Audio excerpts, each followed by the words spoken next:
Today we're going to talk about ADHD, Attention Deficit Hyperactivity Disorder. It's the same as ADD, that's the old name. The new name is ADHD, and it's a very controversial topic. About 6 million children have been diagnosed with ADHD.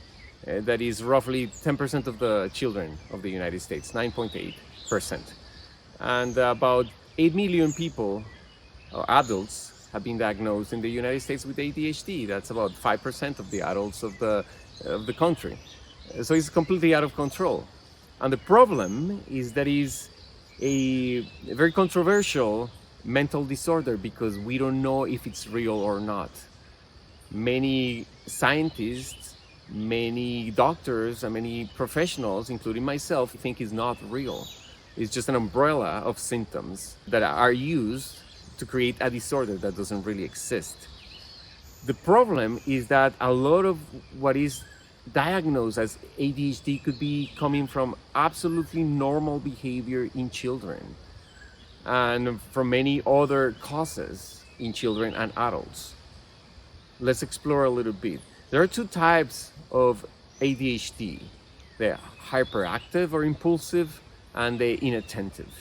Imagine a child that is very intelligent and gets bored in school because he picks up the concepts so quickly. While other children are still picking the concepts up, he already understands. He gets bored, he gets distracted. He's not used to sitting down for 8 hours a day doing nothing. So he does what any child would do normally, which he starts picking up, he starts playing, he starts being annoying to the system, to the teachers, to the school system. Absolutely normal behavior. We didn't evolve in classrooms 8 hours a day, sitting down, focused on topics. We evolved out there playing, being free, running around, playing with each other. So it's an absolutely normal behavior, especially if you take into account this child is not being challenged enough. And then you have a child that is perfectly normal and even very smart that gets diagnosed and medicated because he's not conforming with the system. Another example could come from the child having behaviors that are a little bit disruptive just because he has difficulties at home, he has violence at home, he is being bullied, or maybe he's eating too much sugar. His diet is high in sugar and his nervous system is a little bit excited. He gets diagnosed, he said there's something wrong with you, and he gets medication. The same can happen from the inattentive part of the ADHD. Any person, any child, any adult having difficulties, having a low sense of self-worth or going through low confidence, maybe difficulties at home, may have those symptoms. Maybe procrastinating, doubting herself. Maybe the person is distracted because they have so many things in their mind and they get diagnosed and put into medication or just diagnosed. And it's very dangerous because as soon as the belief, the identification is there that I have the ADHD, it becomes a reality. I start blaming anything that happens on ADHD, right? Maybe I forgot my keys inside of the house. I locked myself outside of my house. It has happened to me. It has happened to many people.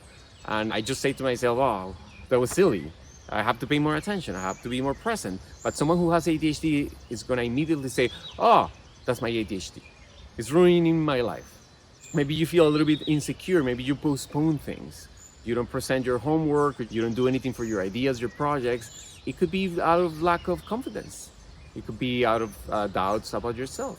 Or maybe you just don't want to do those tasks. It happened to all of us. But we don't go saying, oh, it's my ADHD. We say, I don't want to do this task. I'll do it later. But a person with ADHD immediately is going to identify and say, it's my ADHD.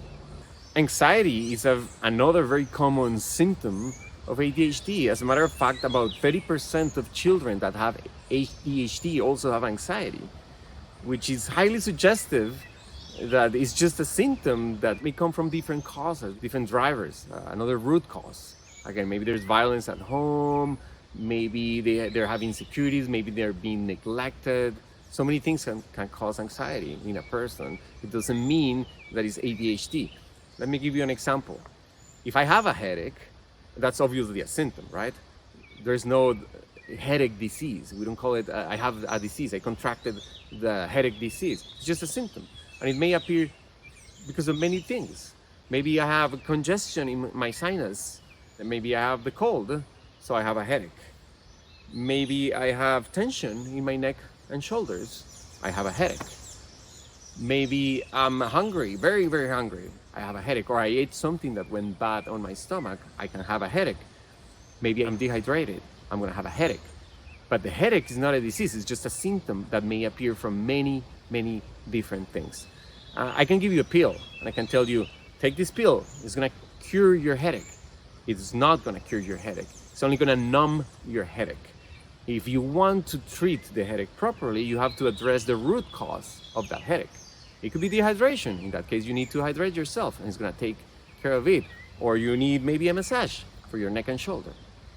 So that's the problem. There's not a clear boundary where we can say this is definitely ADHD. All those symptoms may come from any different causes or drivers, and that's creating a big problem.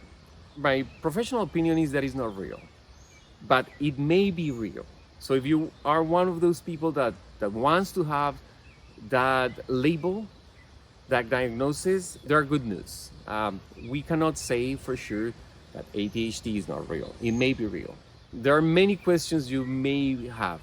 What about genetics? Is it genetic? What about hereditary components?